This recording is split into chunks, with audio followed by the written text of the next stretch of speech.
Welcome to Trucks and Other Stuff. It's been a long time, and today's video is a simple one.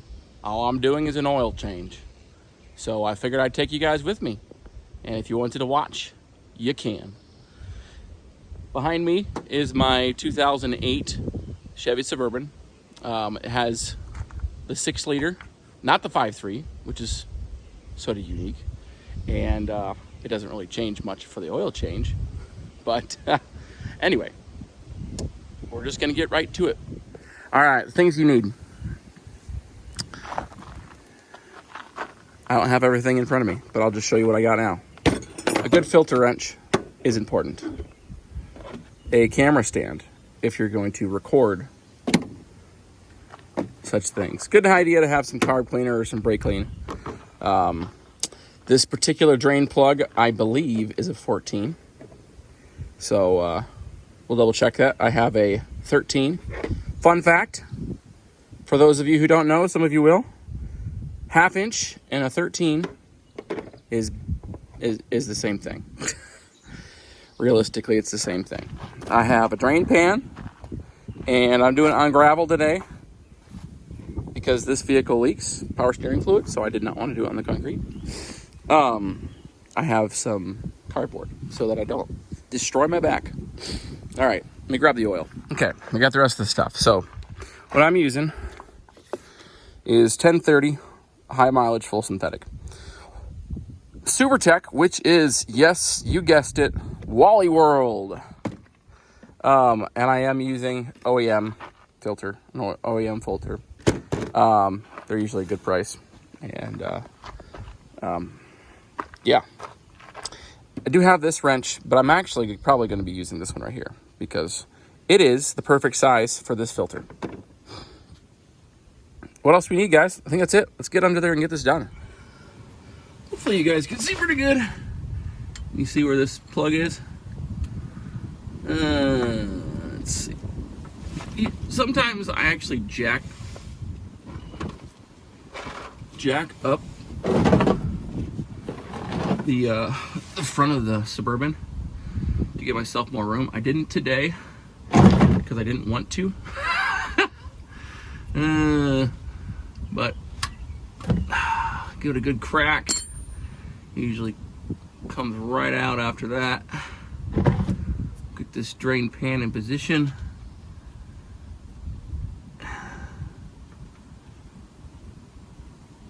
Keep a little pressure on it so it doesn't start spraying on your hand before you want it to. It's very hard to not get it on your hands. You guys ready? Should we count down? 3, 2, 1. Here we go. Woo! We waited a little too long on this one, so don't judge me too much. We were in the middle of moving. Which is how come I'm doing this video right now, because I'm no longer in a neighborhood. I'm on an acreage, so there's nobody gonna bother me. Okay, so we're gonna let that drain. You guys see the filter? Right here, right there. Pretty simple. Make sure I got my filter wrench here. Get the right size. So you're gonna see a little wonky setup, and that is also due to the fact that we just moved and I don't have all my tools in the right places, so we're gonna play this game. It doesn't matter because I don't tighten down my filters very hard. Okay, so I think I have enough oh yeah, I thought I was gonna have to use a second drain pan. No, don't need to. Don't need to at all. You still can see? You can still see. Look at that. Might be a little crooked. I apologize for that. But crack the oil filter here. Probably just going to go ahead and get myself. Ooh, there it goes.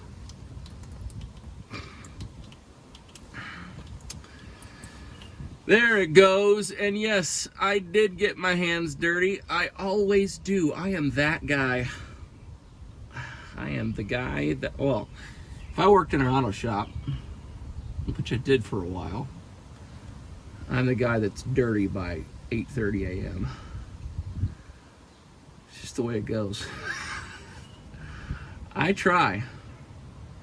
It's part of the reason, so I also mentioned that this thing leaks, but part of the reason why I also did it on the gravel today is because I spill. I just spill. I do it. It's gonna happen. I don't think I have yet, but I'm certain at some point I will spill in some way. All right, I'm already oily. Why does it matter? There we go. I spilled. There it was. I told you I would. Oh, that means it's a good time. I got plenty of oil on my hand. If I can reach the next filter, which it feels like I can. Ugh.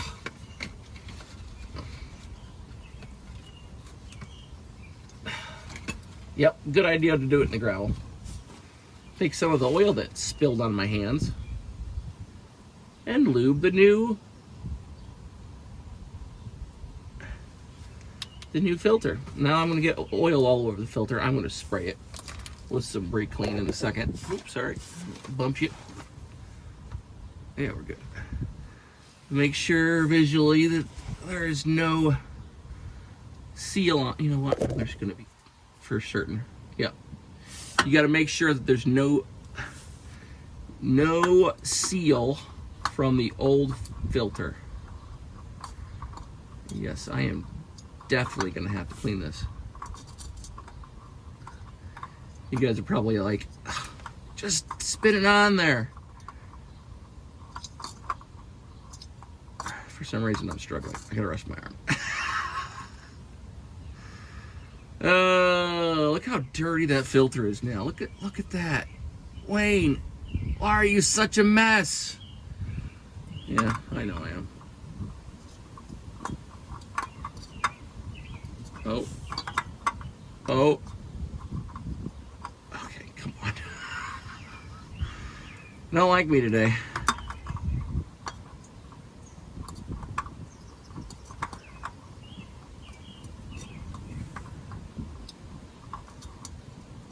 To hold it again. Clearly I'm not used to crawling underneath this vehicle anymore.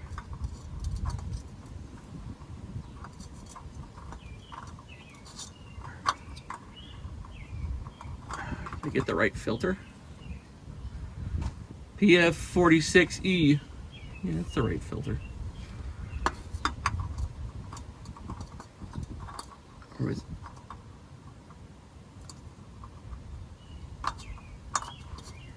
Okay, now I need to check to make sure I did that right. I did in fact get the right filter. If it's still 47, I gotta go in town. Where is it? Why can't I find it? Oh, this is a 48. Did I do that? I think I did the wrong filter. How easy is it for me to get the old filter on? Easy. Okay.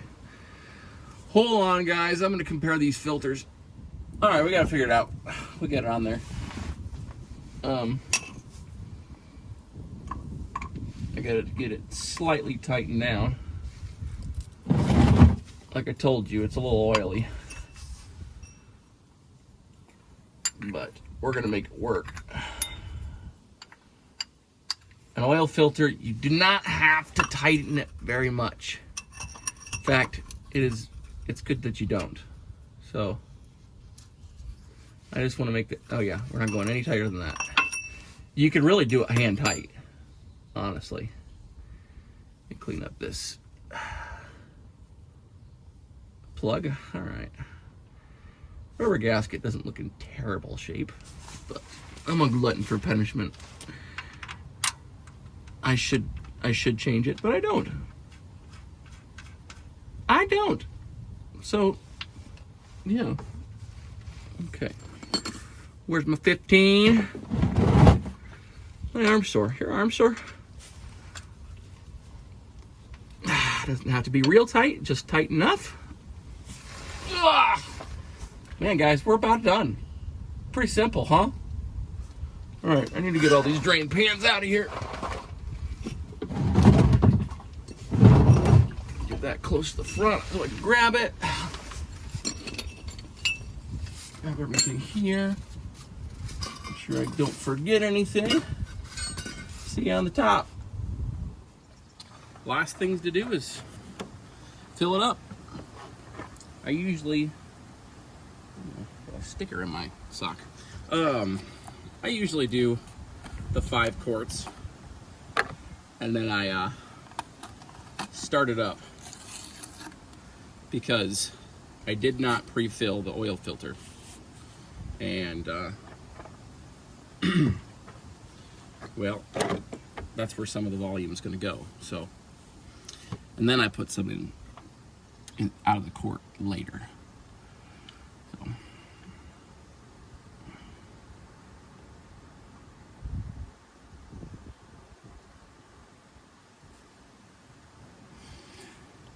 This stuff is rated for 10,000 miles. I do not recommend going 10,000 miles, but you can go 5. I guess I'm not an expert, so take what I say with a grain of salt. Maybe I should shut up. Just kidding. That is good advice. Don't go the 10,000 miles.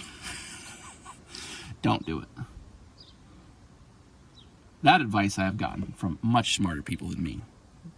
Don't take the recommendation of the oil jug. Now, I did not go 5,000 miles. I went over 5,000 miles. But I don't feel too bad because, well, I'm justified by the bottle. Oh, all right. Now, we'll just take a peek-see. If I can make this.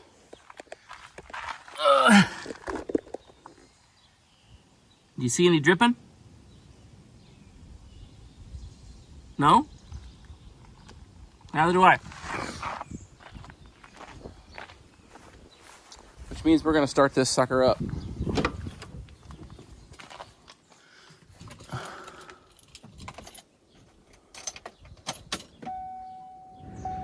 And we're going to be watching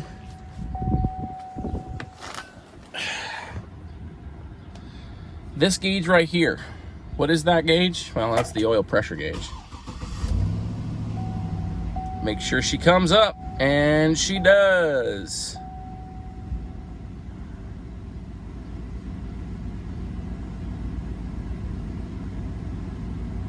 We'll leave it run for a second. I gotta change engine oil soon. All right, we'll shut her back down. And we will finish adding our last quart.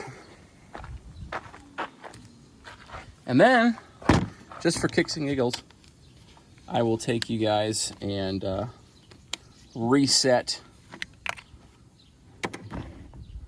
the computer. You know, if I ever can get into this bottle of oil.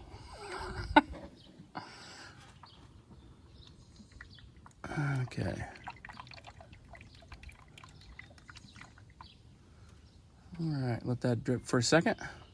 All the oil has been, it's 90 degrees outside today in Iowa, which is a little warm for Iowa, but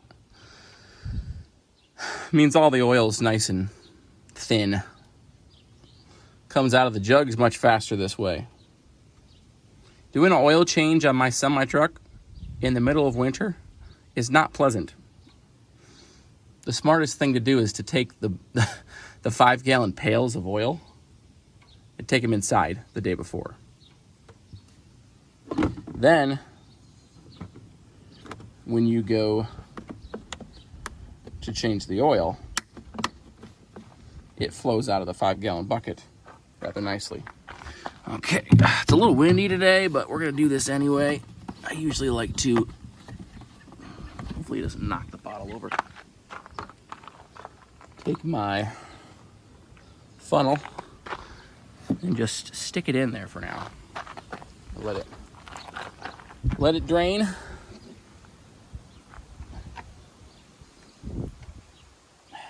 All right. Clean up a little bit of our mess here. Put this down here too. Yeah, I'll leave this stuff there. That's all right. Start her back up. Double check for leaks. Double check for the oil pressure. Okay, it does not like turning unless you're in it. Oil pressure comes right up. Good to go. Let's look underneath.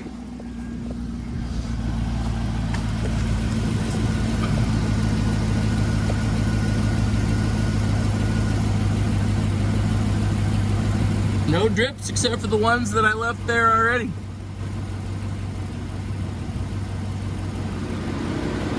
Oh, AC's on. All right, guys. That's it. Somebody could judge me for not chocking my tires. Probably should have. But it's on a flat level surface. I did not jack it up at all. And it's in park. So, this is real world. I'm definitely not allowed to suggest that you do it this way. But that's how I did it. All right, I almost forgot to do this. So you got these selection tabs over here. You're gonna go to the second one down that has the vehicle and information.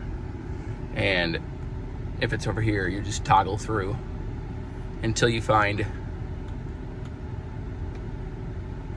engine oil life, and then back over here, hold down the check until it, I believe it beeps. Oh, it didn't beep, but it brought it all the way to the 100%. You're good to go. Let's go back through just to make sure. Yep, we're good to go. That's simple. I got a mess to clean up. But that was simple and easy. Now I need to go inside and make sure nothing too crazy going on in there. At some point, I'll probably show you around the house, and we have 2 acres that we just moved into last weekend. Comment down below if you're curious about any of it. I'm sure some of you guys will be. It's been a while. Some of you guys actually know me, so hello. It's good to see you again, and stay tuned for the next one.